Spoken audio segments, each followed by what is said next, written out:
L'affaire Dreyfus.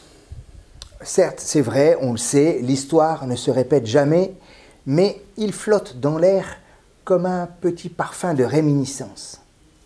Même atmosphère complotiste teintée d'une normalisation des discours populistes, portés par une extrême droite dominante, même soupçon posé sur la loyauté de certains citoyens considérés comme des potentiels ennemis de l'intérieur, même injustice flagrante manifeste sur base de stigmatisation religieuse, même emballement médiatique qui tient à sa disposition un bon filon qui fait vendre, même fracture de la société entre partisans et adversaires qui se radicalisent et qui s'invectivent sans retenue. Certes, comparaison n'est pas raison, puisque pour que nous puissions pousser plus avant le parallélisme, il manque une victime personnalisée comme le furent le protestant Calas ou le juif Dreyfus. Il manque aussi un héros sauveur qui prend fait et cause pour la victime avec emphase et talent, à l'instar d'un Voltaire ou d'un Zola, même si un certain tribut se rêverait bien dans la peau du personnage. Actuellement, c'est toute une religion qui est pointée du doigt, et c'est profondément injuste. C'est vrai qu'il nous faut questionner les projets politiques portés par certains.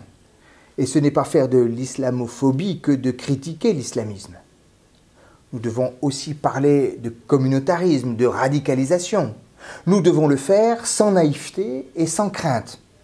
Et Réforme a décidé d'ouvrir ce débat dans les semaines à venir parce que ces questions sont sérieuses et importantes. Mais quelle conception de la justice peut bien naître à partir d'une telle injustice, si ce n'est la colère, la révolte, l'indignation? Voulons-nous faire subir aux musulmans de France ce que les chrétiens vivent en Algérie? Est-ce de la vengeance dont il s'agit? Nous ne récoltons rien de bon à humilier qui que ce soit. Et nous ne pouvons plus nous taire sans avoir honte. Pire que les bruits de bottes, le silence des pantoufles, disait l'écrivain Max Frisch. Il nous reste une boussole pour nous orienter dans ces temps incertains. Ce verset de l'évangile de Jean au chapitre 8 qui dit « La vérité vous rendra libre ».